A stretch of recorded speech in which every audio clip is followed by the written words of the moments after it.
Hi, good evening, everyone. I'm Dhwani Mehta, one of the co-founders of the Vithi Center for Legal Policy, and I'm delighted to welcome you today to the first day and first session of a symposium that we're organizing jointly with the India-Oxford Initiative and the Asian Studies Center at the University of Oxford. The symposium is titled "We're in This Together, Cross-Jurisdictional Learnings for Law, Policy and Governance from COVID-19."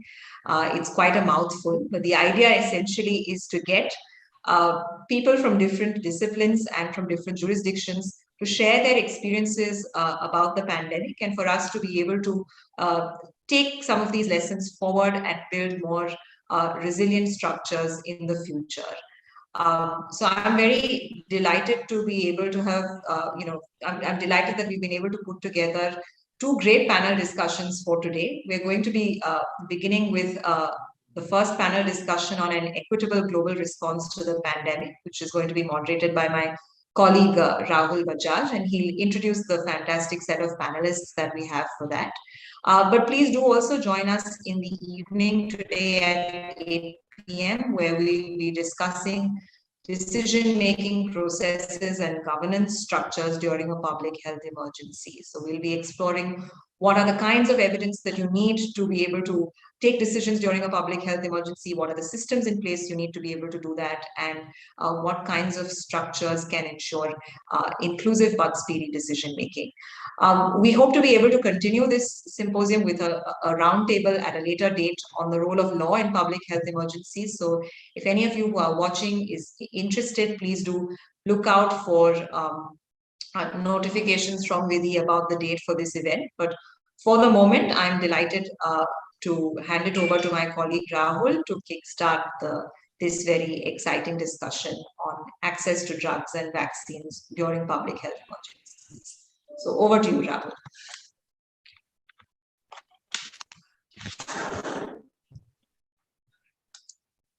Thanks very much, Dhwani. It's a great delight to be here and to have the opportunity to speak to what is truly a stellar panel, in my opinion, in terms of the subject matter that we're discussing. So what I will do is just briefly introduce the topic and our speakers, after which each of them will speak for roughly around 8 minutes.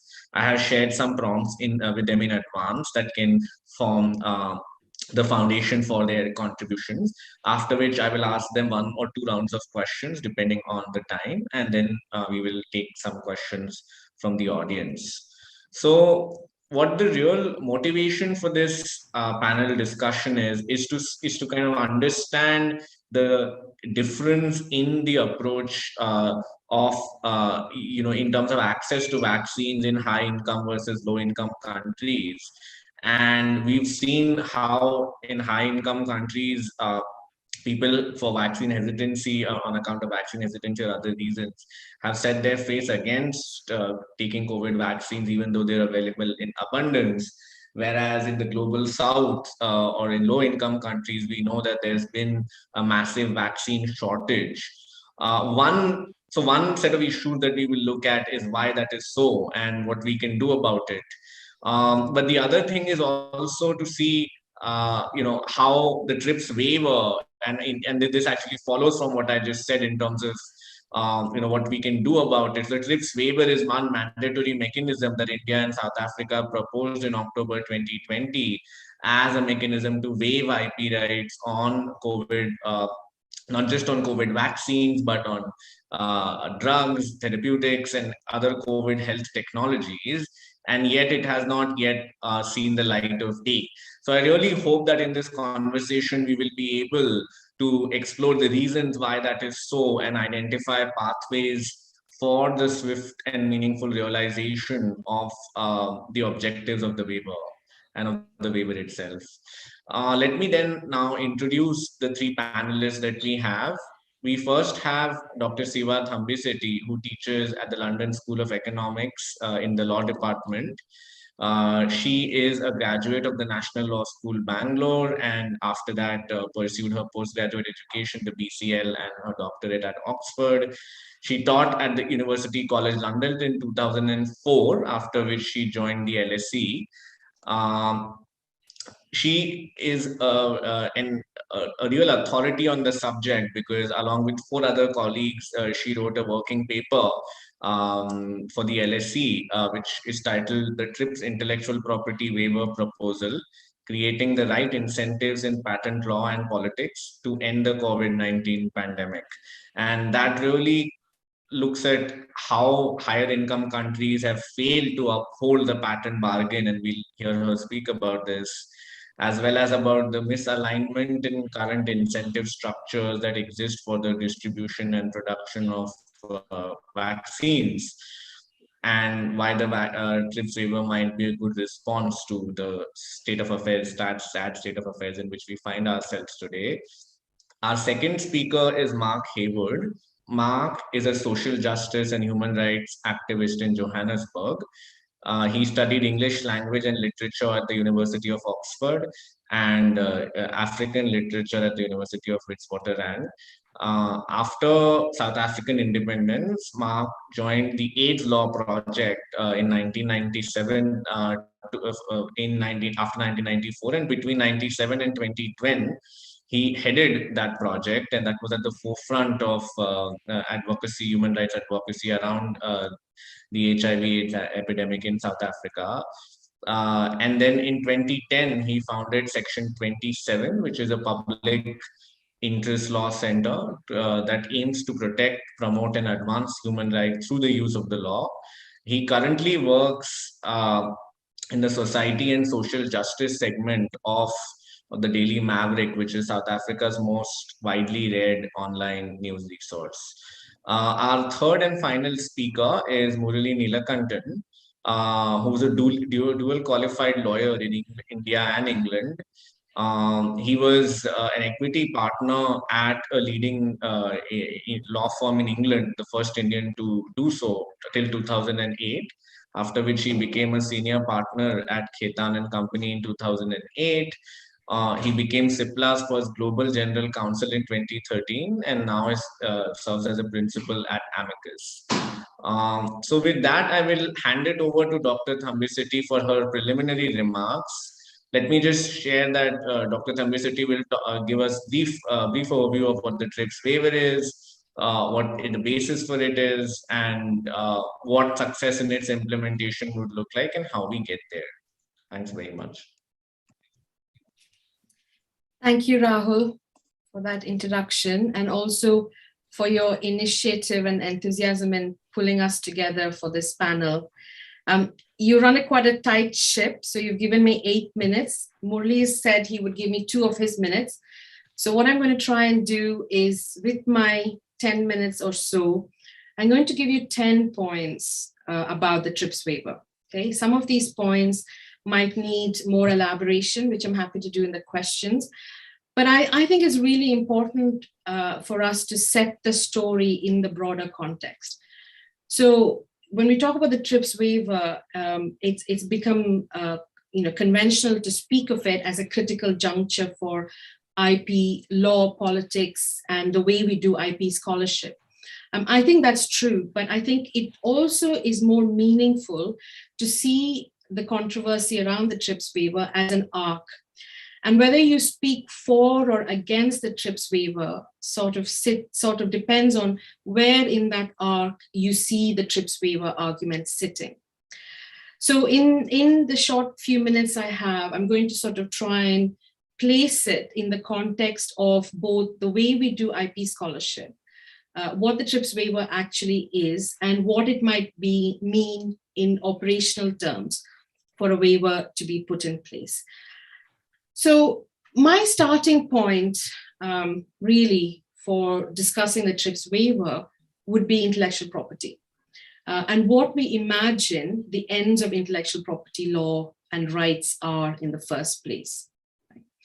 What we've seen over the TRIPS waiver debate, the duration, so starting from sort of middle of 2020 until now, what we see is a sort of disagreement really about the normative ambiguity of what IP rights are for. So there are many wealthy countries in the global north who are wedded to the idea of intellectual property rights systems being the right kind of incentives, being the optimal way to incentivize innovative and creative behavior. Now, once you are committed to this model, several things flow. And therefore, when they down the line disagree on the TRIPS waiver, you really have to walk upstream to see where those ideas come from. The normative ambiguity, what I'm referring to as a normative ambiguity, can be of many different kinds. It could be about the ends of intellectual property rights. What are we trying to achieve with intellectual property rights? Are we trying to increase innovation? There is often a very lazy and simplistic proxy that's used, which says more intellectual property rights will translate into more innovation. We know that this is not necessarily true. We also know that there are different kinds of innovation. Not every kind of innovation is responsible, is what the people need. Not every kind of innovation responds correctly to market incentives, for instance. So there's ambiguity about where we are headed, and there's also ambiguity about how we are headed there. So our private rights that privilege private initiative and individual effort the right way to do this. That process is something that tends to sideline collaborative effort, cooperative effort, or diverse ways of seeing innovation where these innovations don't necessarily respond to market incentives. So whether we can talk about the TRIPS waiver in a nuanced way often depends on how much tolerance a party has for this sort of normative ambiguity. It's quite important for, I think, activists and voices from the global south to speak up at this point, because historically and politically, these advocates have a lot of experience about this normative ambiguity. They live this ambiguity because the experience of intellectual property rights in these countries is very different from the global north. So rather than blame advocates in the north for not seeing this point of view, I think what we need to see is the all-encompassing way in which they're committed to a particular kind of IP. So to talk about TRIPS waiver, we need to start chipping away at those ideas. That was my sort of 2 points. My third point very quickly is, to understand what is vaccine inequity. We've used this term, quite a lot in the last 12 to 18 months. And to consider, one, what is vaccine inequity and whether IP is central to vaccine inequity. So we have a lot of familiarity with, inaccess to medicines because of pricing. But for the first time, we see inaccess to vaccine because of skewed production capabilities. In other words, access to vaccines as a function of where they're being produced or who controls production. Now, this is centrally defined by intellectual property rights ownership. The production, the capacity to produce, and how that capacity is shared is fundamentally a function of how intellectual property rights over this technology is owned. So I would define vaccine inequity both as a pricing and distribution issue, but with COVID-19 vaccines, it's primarily a production issue.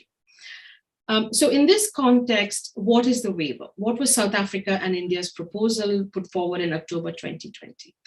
So the TRIPS waiver proposal was seeking a time-limited suspension of intellectual property rights. Now, all kinds of intellectual property rights, and this is a really important point, to do with the prevention and treatment of COVID-19 related related to COVID-19.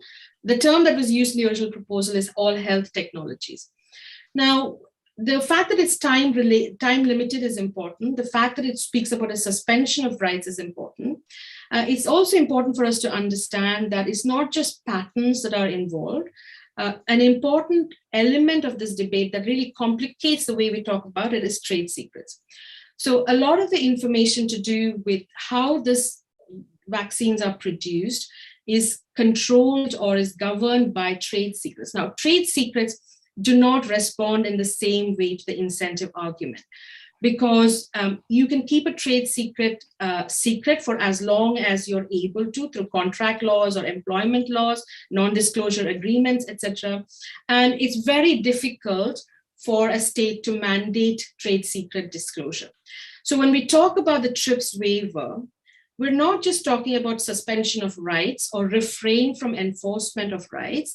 We are also talking about mandated disclosure or mandated sharing. Now, this is quite difficult for many governments to conceive of, because the rules that say these rights are suspended will not apply in the same way to the rules that say you have to explicitly mandatorily disclose.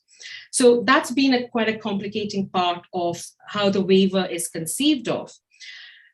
So I would also say that with the proposal, the way the waiver would work is not just one waiver, it's actually multiple waivers. Why do I say that?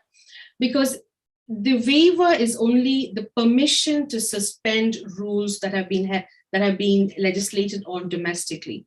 So in order to make the waiver work, every country would have to suspend the rules that they want to suspend in their own jurisdiction. Now, whether that will have any extraterritorial implications will depend on the terms on which they suspend the TRIPS-related rules in their jurisdiction. Now, even if a waiver passes through, there is no obligation on many Western governments, or any Western governments, in fact, to actually implement the waiver. What we will end up with, in all likelihood, is a widespread of different kinds of measures. And a lot of academics, a lot of scholars on IP see this as deviance. Deviance that further complicates the complexity of intellectual property arrangements transnationally. Now, for many advocates in the global South, this deviance is exactly what we need, because it gives margin, room for maneuver for different kinds of initiatives to flow from the TRIPS waiver.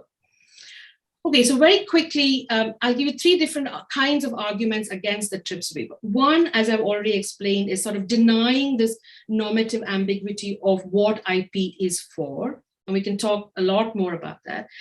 Two, which I think is quite central to the arguments against the TRIPS waiver, is a sort of consequential argument that if we waive these rights, there is a loss of innovation incentives.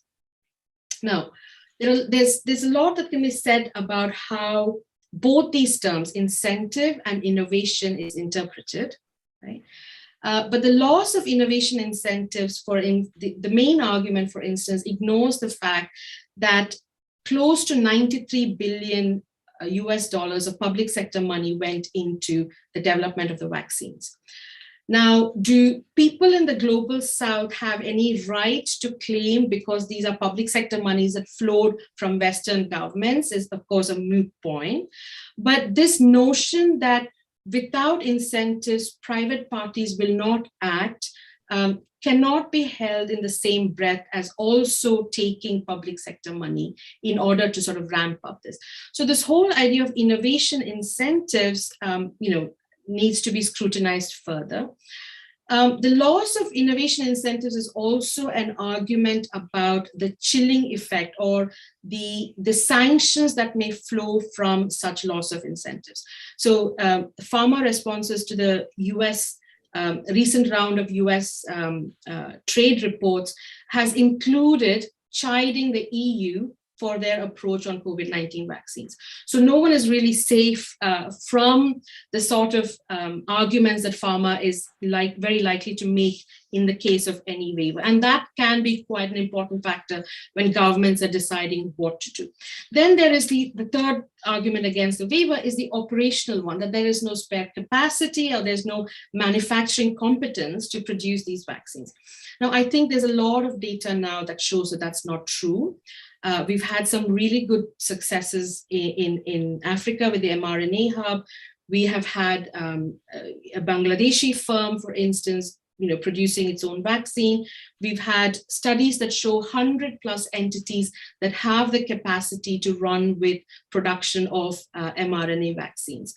And this is a point I learned from Murli, which is that mRNA is basically a biochemical technology, so therefore is actually easier to replicate than biological technologies, which are inherently more unpredictable. Okay, so a fourth kind of argument is that existing rules are sufficient. Now, I won't say a lot about this because I'm aware I'm running out of time. Murli will perhaps touch on this, but I would just say this. The existing rules that might allow us to have a waiver-like position is primarily about compulsory licensing. And the EU's proposal, the counter proposal that they put forward, the WTO, centers around compulsory licensing. I have said previously that the EU's proposal is quite performative because it restates what already exists. It's also selective because it ignores many really well-researched problems about how compulsory licenses can be used to improve or increase production facilities. And one of the key problems in my mind is that compulsory licenses are on a product per country basis, even under the Doha arrangements, which makes it very difficult for us to, for advocates in the Global South, for instance, to work with each compulsory license in operational terms. For these reasons, people who have studied the problems with how compulsory licenses under the Doha arrangement work have stated that what we need is a broad suspension of rights and the freedom to operate. I have two more points very quickly to wrap up, and I'll say this briefly. I believe COVAX has become part of the problem. So COVAX is this huge endeavor to through donated vaccine doses to make vaccines available worldwide. Now, it has had some success, but it is defined far more by its failure to supply in quantity and steadily to all parts of the globe than by its meager success. And I see COVAX as part of this sort of philanthropo-capitalism, where it is necessary to have a scheme like COVAX for high-income countries to actually produce and supply their own populations. Now, if they didn't have COVAX in place, I think it would be virtually morally impossible for them to simply focus on their domestic populations as they have. So COVAX has to be seen as part of the demand and supply equation. So I don't see it as being very different from the whole market dynamics of vaccine supply. Okay, my final point is actually, I'm cheating at it, so actually condensed 3 points. So how do we make this work? So there are, in my view, there are at least 3 problems that make it very difficult. The panel is about transnational governance. There are 3 points here that I would make just to end. One is that intellectual property internationally is a function of regime complexity, where you have multiple treaties with overlapping authorities and hierarchies, where there isn't one treaty that trumps other international obligations. And therefore, it can be quite difficult, quite daunting for an individual country at the WTO to navigate all of these issues. And that's something that we must bear in mind. Second, IP must be seen, I believe, as an instrument of foreign policy. And indeed, many academics have argued this. Therefore, it's not just, we sort of understand the WTO and geopolitics, but perhaps we don't understand IP as pure foreign policy, which I think is a little different. For instance, news from Ukraine today is that Ukraine has asked the WTO to suspend Russia from processes at the WTO. So India's actions with respect to Ukraine, for instance, will not go unnoticed when it comes to the TRIPS negotiations and controversies around the TRIPS negotiations. My third and final point is the TRIPS waiver does something that's really important and I believe has been a blind spot in the debate so far, which is that for governance poor and cash poor countries, the TRIPS waiver allows private initiatives framed by public goals to come into the fray. So the TRIPS waiver basically invites public actors or opens the way for public actors. And in cases, even wealthy governments made mistakes in the pandemic. In cases where there is problems of governance, I believe the private sector that is framed with these public sector goals can be part of the solution. The TRIPS waiver calls for experimental policy making and experimental lawmaking, which is why it's really important for us to see this within the arc of law in books and law in action. Okay, I'll leave it there, Rahul, and apologies if I exceeded my time. Thanks very much, Dr. Thambisiti. It was such a studied and nuanced exposition of both the problems that we confront currently in terms of vaccine nationalism and vaccine inequity, and also, I think, a clear-eyed assessment of what the TRIPS waiver can and cannot do in addressing the issues that you've outlined. I will now request Mark to share his views on what the right to health as conceptualized under international human rights law demands in terms of ensuring an equitable response to the pandemic, and how far the response at present meets those standards, and to the extent that it does not, which I think we can all take to be true based on what we know thus far, how we can work towards closing that gap. Mark? Thank you, and good afternoon to everybody from Johannesburg. I should just say that I agree 100% with Siva in her analysis of the problems and of the proposed TRIPS waiver. You asked me to focus on the right to health, and I will do, but I should say at the outset that I think, as far as I'm concerned, and that this is supported or should be supported in international law, that the right to health should permit equal access to life-saving and essential medicines, medical technologies, and vaccines. And that what we see globally, particularly in developing countries, is the serial and continued denial of the right to health, and that patents and intellectual property law is a major contributor to denying equal and equitable access to health and to healthcare services around the world. I was asked to answer 4 questions. What are the essential ingredients of an equitable response? Number 1. Number 2, how far have we got towards that? Number 3, what explains the gap between the right and the reality? Number 4, how do we close that gap? And I will try to do that in my 8 minutes. But I want to just say that, you know, what we have seen with the inequalities around access to COVID vaccines, which are really extreme. In my continent, Africa, I haven't checked in the last few weeks, but less than 10% of people have been vaccinated for COVID-19.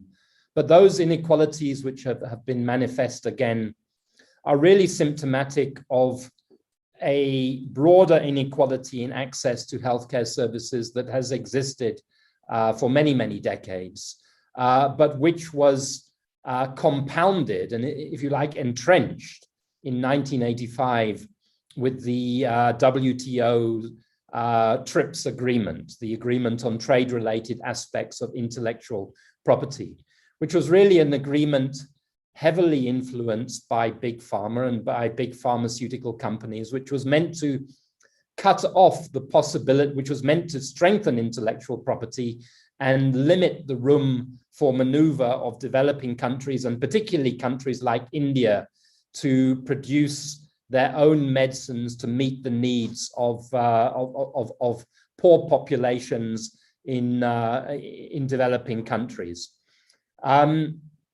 We have seen, and we continue to see, you know, our focus at the moment is on COVID-19, but that intellectual property contributes to the denial of access to the fruits of medical science and new knowledge, which is a universal endeavor. And as Siva said, cannot be attributed solely to the research of private pharmaceutical companies. Much of that research is undertaken in publicly funded units and universities. But that COVID-19 is just another example of inequalities that exist in access to cancer medicines, in access to treatments for non-communicable diseases, and for HIV, which was something that I've been heavily involved in for the last few decades. And that this contributes to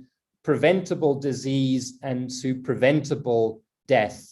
And I believe that when we are able to properly assess the toll of COVID-19, because most of our countries do not have accurate statistics on COVID-19 related deaths, we will see the extremities that we have gone through. So, for example, in my country, in South Africa, the official figures of deaths due to COVID-19 is about 100,000 deaths. But we have seen 300,000 excess deaths, i.e. deaths above the annual average of the numbers of people dying. And many of those deaths, I believe, are due to inequalities in access to vaccines in the last year, inequalities in access to healthcare services. So what are the essential ingredients for an equitable response? Well, I think that when it comes to essential medicines and medical technologies, we often talk of affordability, availability, and accessibility as essential ingredients, which would be central to a response that is based on human rights. And each one of those is affected by patents, because what patents and intellectual property do is that they create market exclusivity, which is abused in order to set high prices, in order to maintain high profits, and which denies access to developing country governments.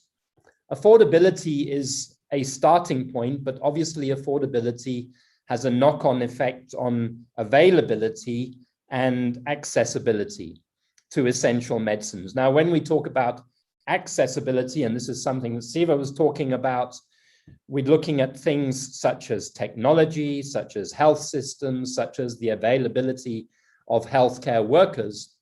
And I agree with the analysis that was presented that yes, patents in and of themselves are not the sole problem, but patents combined with a hoarding and a refusal to share technologies are the problem.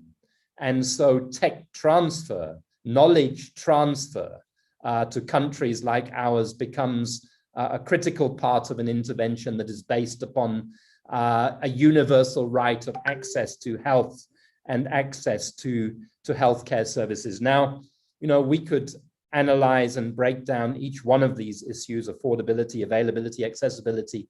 I don't have time in my 8 minutes to do so, so I just flagged them as headline issues. Coming to the second question, I'll deal with briefly: how far have we got? Well, I think what surprised me.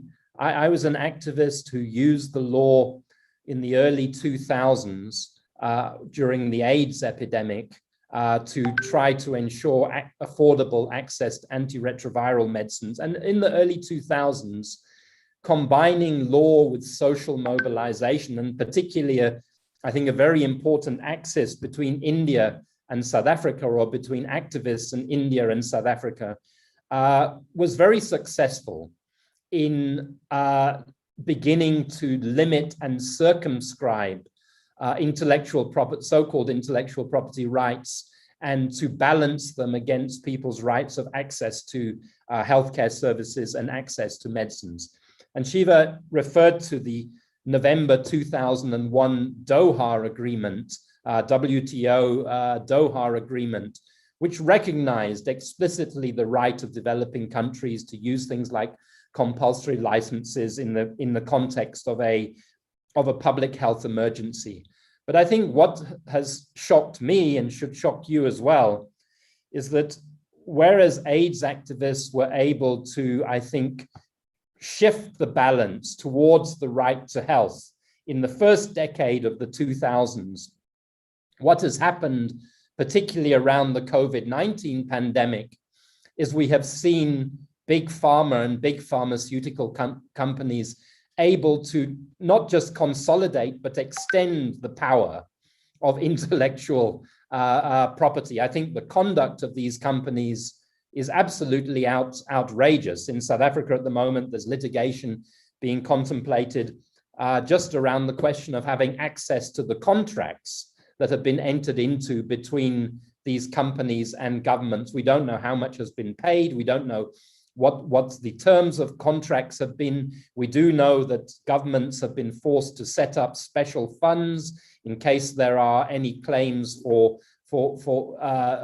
any claims that arise from people who have adverse effects from vaccines, etc. So basically, pharmaceutical companies have behaved as if they are sovereign powers, and they have more powers than governments, which is a huge problem, not just for COVID-19, but for the right of access to health and healthcare services generally.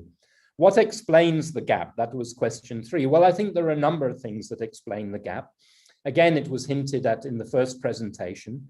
One is the unwillingness of developing country and developed country governments to actually use the loopholes and the flexibilities that exist in the WTO TRIPS agreement, to use compulsory licensing, for example, to use the rights to parallel importation, and to constantly contest this. India used to do that, but India in the last few years has become far more reticent about asserting the rights of developing countries on a day-to-day basis to produce generic, quality, affordable medicines, to use compulsory licenses, etc. It's also explained, as I said, by the control of big pharmaceutical companies, by the fact that they go to great lengths to maintain their market exclusivity, that they have gobbled up generic companies, generic competition that existed 20 years ago. And then finally, I think the fact that the right to health is insufficiently developed at an international level, and particularly at a domestic level, that there needs to be more jurisprudence, there needs to be greater clarity about the duties that exist on governments, and not just the duties that exist on governments, but the obligations on governments to assert themselves against private power when necessary, when it is in the interests of the right to health. So the last thing that I would finish is, and I'll leave it on this point because perhaps it will come up in the discussion, how do we close the gap? Well, there are a number of ways. I think the first thing is that there has to be solidarity between developing countries, between lawyers in developing countries. There is work being undertaken all over the world through organizations like the International Treatment Preparedness Coalition, which is chipping away at these rights, contesting, trying to get compulsory licenses in Latin America, in Eastern Europe, in parts of Africa, in India and Asia. But it needs to be stronger, and it needs to be joined up. We have to assert the right to health. And I'd conclude by saying, you know, that in some ways COVID-19 has been a curtain raiser to these inequalities, because we know that there are more pandemics coming in the decades ahead. We know that the climate crisis and global heating will have consequences for health and for viral pathogens and so on and so on. So we really have to work together to get this balance right, and to ensure that the right to health trumps attempts to abuse and manipulate intellectual property to the disadvantage of poor people in developing countries. And I'll stop there and apologize if I took 2 extra minutes. Thank you.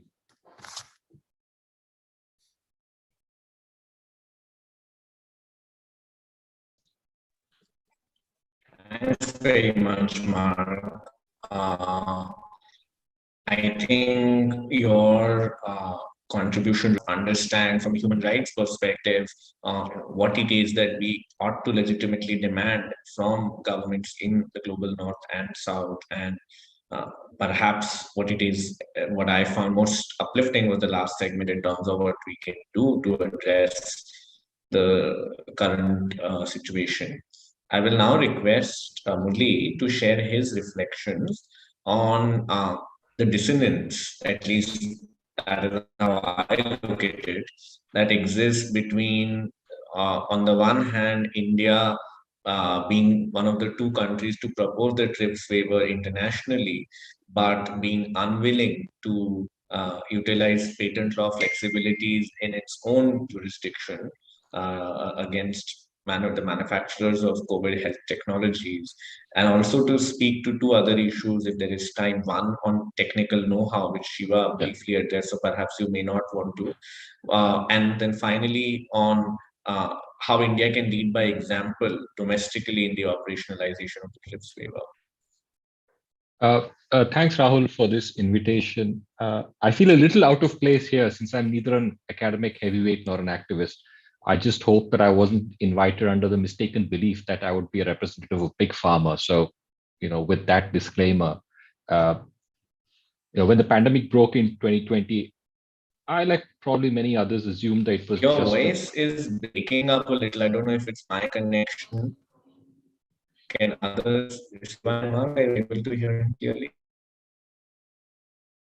Okay. Thanks, Shiva. I'll try and speak a little slowly, perhaps.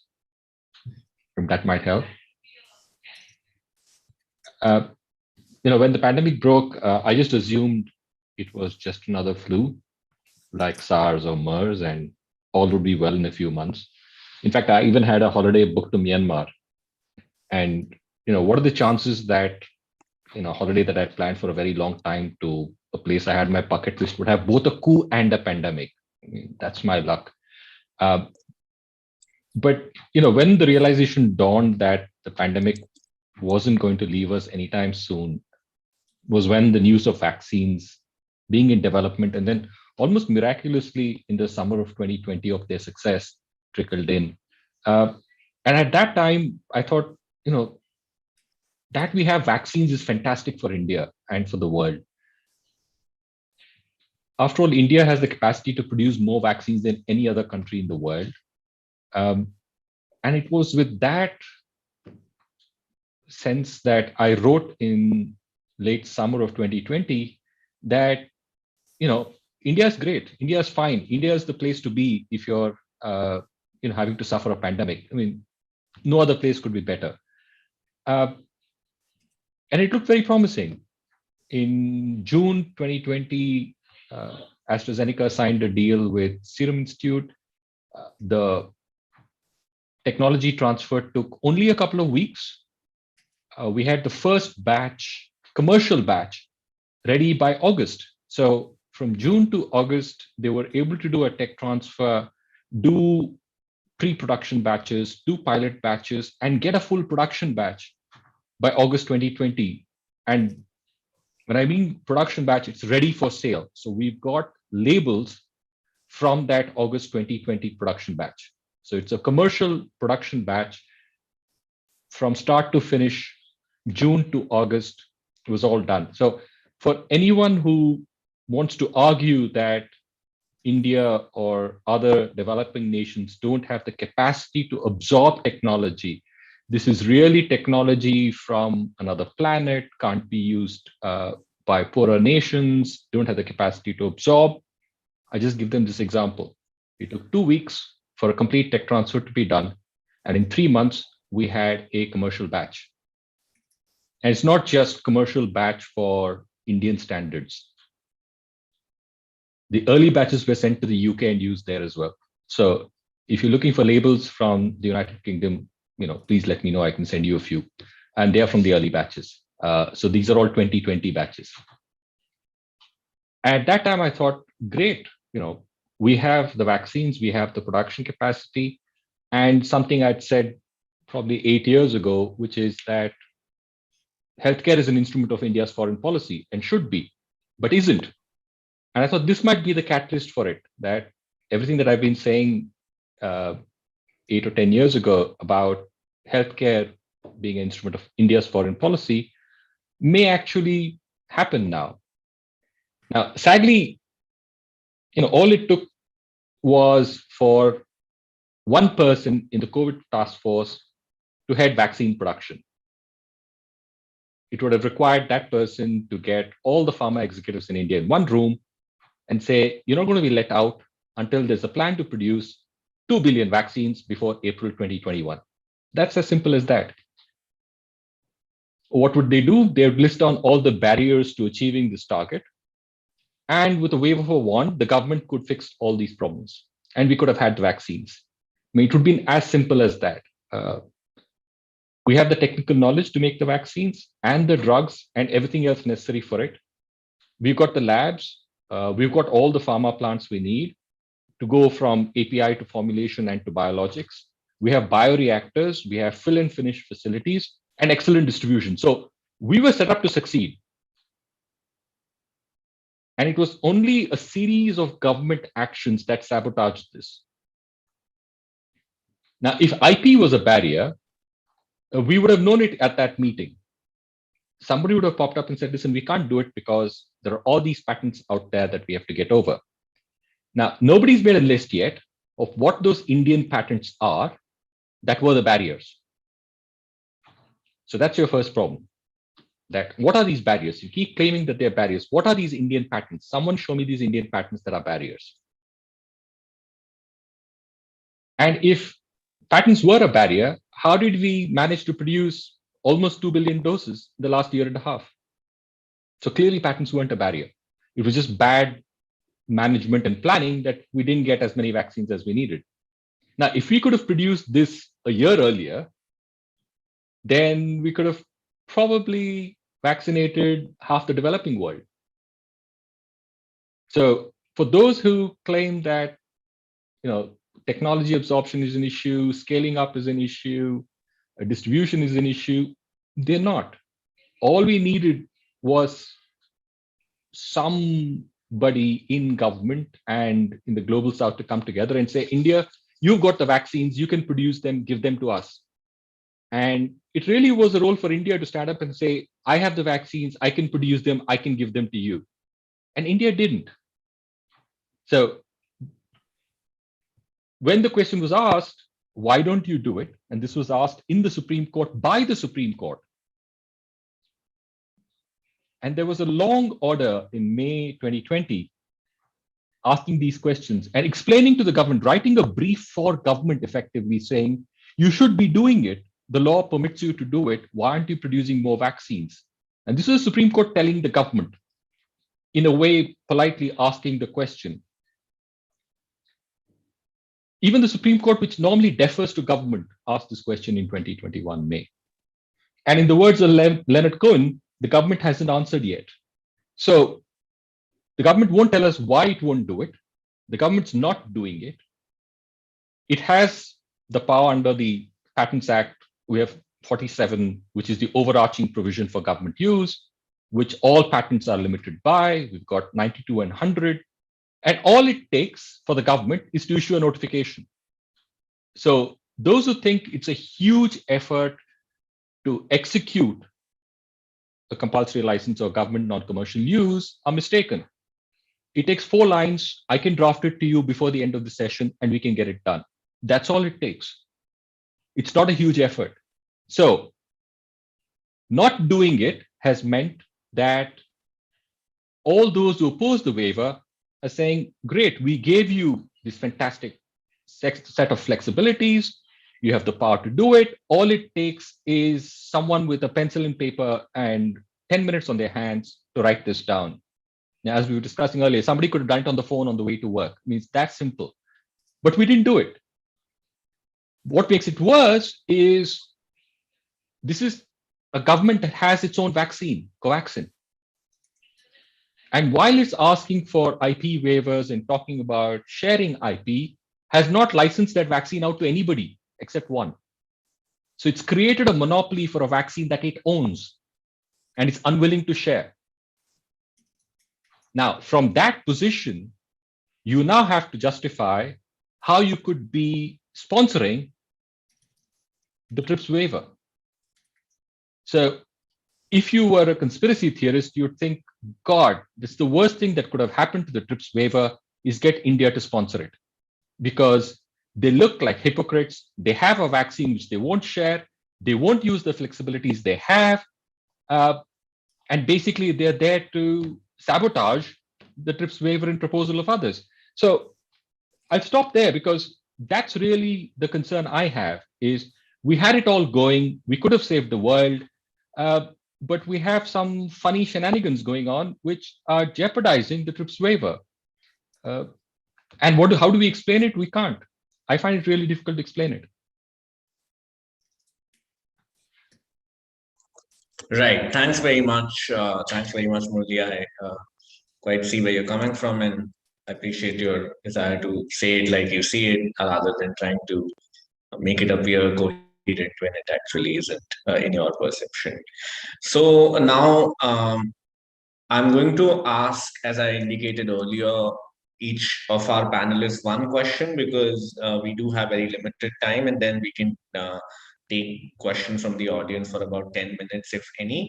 Please feel free to drop your questions in the chat box. I will pick it up from there. My question for Dr. Thambissetti is this. You provided a robust account of why conceptually and operationally the TRIPS waiver makes sense and can help make things better. Of course, no one claims that it can solve all the problems that we face in terms of global inequity in vaccine access or drug access. My question, though, is how far do you think the barriers that you have outlined are surmountable in terms of the divergences that exist in the positions that have been taken in the global north and the south, and what arguments out of those that are being made do you think are insurmountable? Or, well, a better way to put it would be, how do we surmount them to the extent that they can be surmounted? Because do you see these as being sort of unbridgeable gaps that exist in the policy position that countries are taking, or is there a way forward? Okay, thank you, Rahul. And just to say, I've been answering some questions in the text. So there are some questions from Mark as well. So if Mark and Murli want to answer, I hope I didn't, prevent you from doing that. Okay. So it actually goes back to, I think there's Shreyashi's question, which is quite similar.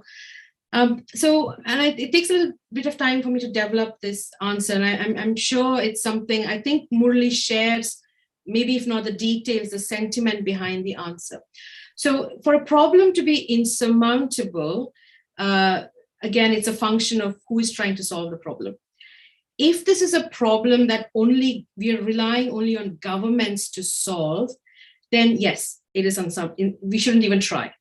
Now, what the TRIPS waiver really does is to say, look, we want to open the number of actors who come in. We want to open the field up to different capacities, different competencies, and different kinds of self-interest. Not all private parties are looking to maximize profit in the short term. Some may play the long game. Some may have mixed motives. They may want to fulfill a social need now, but they may have a longer term self-interested need. The reverse might also be true. You could have strong public-private partnerships. You could have regional partnerships, which again have mixed motives, right? So it's limitless what you could do. Now, there's a really interesting paper, and I would recommend this to your listeners, by Professor Reichman and Abbott, where they talk about pooling resources on the demand side. So the claim is, they say, let's get, what we should really be doing is getting developing countries to pool their demand, to come together and say, look, supply 30 of us at one go. And that way they sort of increase their they sort of improve the asymmetry of power in making demands in the market dynamics. What the waiver will do, in my view, is to pool resources on the supply side. What we're really saying is, here's the waiver, run with it. We need all hands on deck. We need all kinds of solutions. And that's only possible if we move away from this monopoly-led arrangement. So what is seen as deviance, which might result from the waiver, is necessary room for maneuver in order to get private ordering and private initiative involved in solving this problem. Okay, I'll leave it there. Right. Thanks, Dr. Bhambi.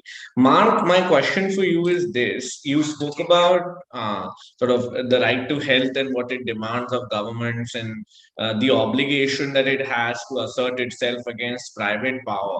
And Murli referenced the Indian Supreme Court judgment in the suo motu matter, which I had the pleasure of being involved in by virtue of the fact that I was clerking for the judge who was presiding over the bench at the time. And the one issue that I personally see in this situation, which I would like to hear your thoughts on, is this. What role can a court play in ensuring that governments use patent law flexibilities in such circumstances? So in India, the way things played out were that the Supreme Court, as Murli pointed out, in its order went at great lengths to tell the government that it could use patent law flexibilities within the room provided to it by the TRIPS agreement and the Doha Declaration, and that it should do so given that this is the position that it has taken internationally. But the government came back in its counter affidavit, and this is on public record, saying that it would be counterproductive to use these flexibilities by virtue of the fact that they were negotiating voluntary license arrangements with various patentees, and that the matter should be left to them. Do you see a role for a court beyond what the Indian Supreme Court did in this situation? Thank you. I'll try and answer that question as well as the other two questions, and I'll be very brief. Yes. The courts have a very important role to play, undoubtedly, particularly in countries like South Africa and India, where you have human rights reflected and built into the Constitution. Jurisprudence that helps us to understand the nature of a right, the nature of the duties, the powers that arise from a right, is linked for me to activism and how ordinary people, poor people, are able to claim rights. So in South Africa, we have on multiple occasions gone to the courts to try to enforce rights to health. I don't have a time, obviously, to set them out. But it's important, Rahul, to say that a judgment in and of itself doesn't make change. It may be interesting to academics and lawyers, but it requires people's power, people's understanding to get governments to act on that judgment. Yes. And that links to a question that was asked by Davni, which is about, isn't this whole issue of TRIPS waivers, very complicated, nuanced, etc., and it's something that is just a discussion that takes place amongst experts. Well, I don't think it should be a discussion that is limited to so-called experts. Everybody has an interest in the law, and I don't think there's anything in TRIPS or the TRIPS waiver that is so complicated that it can't be communicated or explained to poor people, even people with low levels of literacy. And what we did when we fought these cases in the 2000s in South Africa, including around compulsory licenses and intellectual property, etc., was that we worked in communities to build legal literacy and understanding of the law and understanding of rights, so that people in communities were able to debate these issues. They understood what is a waiver, they understood what's parallel importation, what's compulsory licensing, how did that WTO come about, what, you know, all this stuff. And they were able to engage. So the onus really is on us. The onus is on us, the privilege, the lawyers. I'm not a lawyer myself, but I'm studied in law, to stop behaving in a fashion that is guild-like and protects our own terrain by talking a language that is deliberately obscurantist and deliberately and unnecessarily obscures and complicates these issues. That's what I'd say on that. The last thing that I'd just say is a very important question by Eugenie. You know, what has COVID-19 taught us about how we imagine the right to health? And, you know, necessarily this afternoon's discussion has focused on vaccines and the TRIPS waiver, and that's a crucial thing. But COVID-19 really should have forced us to rethink the right to health and to strengthen our advocacy, including in law, including on these IP issues around the right to health. Because as I think Murali was saying, you know, the vaccines issue and has been an important, but it's not been the only issue here. You know, in my country, and I'm sure it's probably true in India as well, you know, in one province, the Eastern Cape, we have the highest death rate in the world. And most of those people died because they couldn't get oxygen, because there weren't healthcare workers, because they couldn't get basic medicines. And I'm sure it's true in parts of India as well.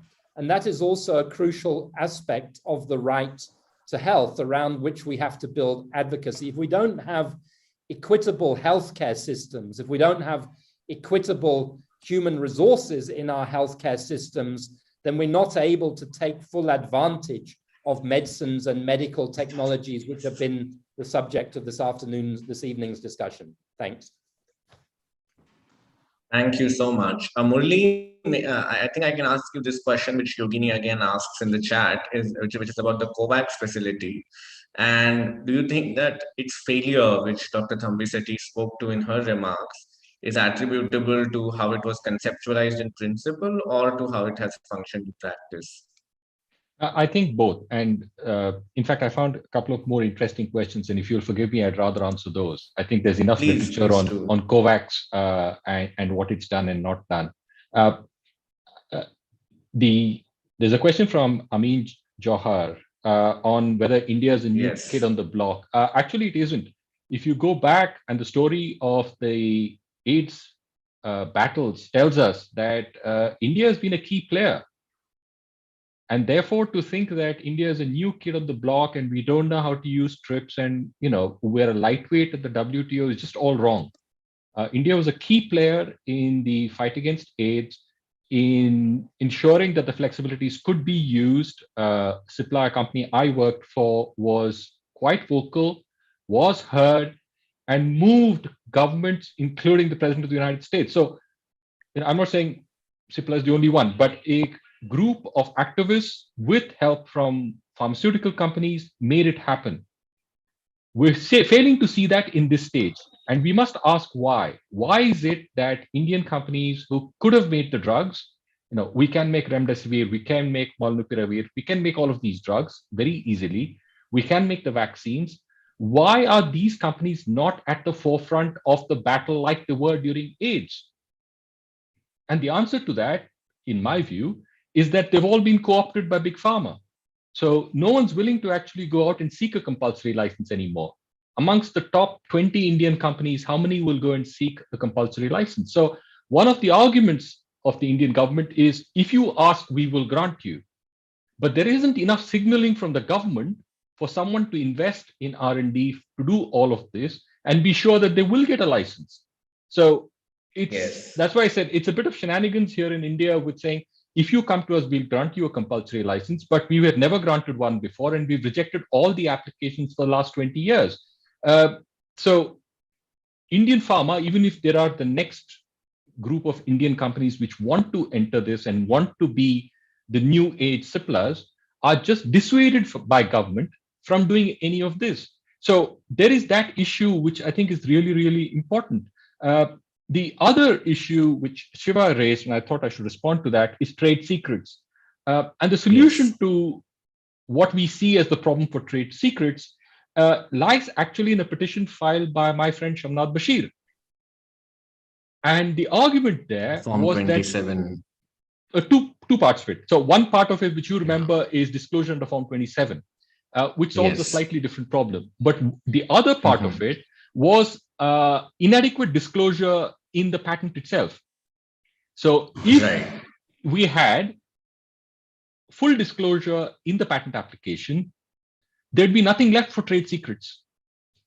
So if we had better scrutiny of the patent applications and we issued better patents, nothing would be left in the trade secrets. So the secret sauce should be in the recipe, because otherwise you couldn't make the product. So there were two aspects to the Shamnath petition, which we had discussed. He and I spent a lot of time on that petition. And the part that gets advertised as the heart of the petition is working, but there's the other part to it, which is better patents. So if we fixed that problem of what patents were meant to be, which is full disclosure, we wouldn't have to fight over trade secrets. And if we had better signaling from government that it was willing to issue compulsory licenses, I'm sure there'd be enough people to get in there and seek those licenses out. Thanks so much. And Dr. Thambiseti, would you like to add to what Murli just said, and maybe we can have you deliver the final word and close? Well, thank you. That's very kind. So I think that's a really important point that Murli makes. And this is not just a problem of having to give patents of better quality in India. It is a global problem. And when Mark talks about companies being able to play the system, this is an element of it. Patents are the strongest kind of intellectual property rights, because you disclose the information, at least theoretically, and you get this 20-year monopoly protection, correct? Now, we know this is sort of 101 IP. If the recipe for what you're making, if the technology is difficult to reverse engineer, right, you're better off keeping it a trade secret. So we end up getting patents on technologies that are actually easy to replicate, but without the disclosure. Okay? Now, and I think the sort of, not having the manufacturing details in the patent application is a really good sign that if that was disclosed, it would actually be easy to replicate that technology. And that's why you're not getting that disclosure. So the IP system, there are layers to the IP system. The way in which this technology is protected, it's ring fenced with different layers of IP rights that they have different quid pro quos and different justifications. So to talk about the IP incentive is really, it's a misdirection. It's a distraction. So to try to break down this regime of these layers of IP is, in my view, pretty difficult. And this is why a suspension of IP rights across the board is absolutely essential. Right. And I think that is really at the core of the TRIPS waiver, and the fact that you've underscored its importance might be the best note on which to end what, at least for me, has been a wonderful opportunity to learn from all three of you. And it's rare that you get the opportunity to listen to an academic, an activist, and a practitioner, all in sort of one panel discussion, speak to what couldn't be more important issue in the times in which we live. So thank you so much for your thoughtful, nuanced perspectives and for your passion and energy to the cause. And we do hope that this will help make a small contribution, at least, in fostering a more well-considered debate on how we address the IP barrier when it comes to ensuring a more equitable response to the pandemic. you very much. Thanks to my colleagues for their logistical support and to Dhani for the opportunity. Thanks, everyone.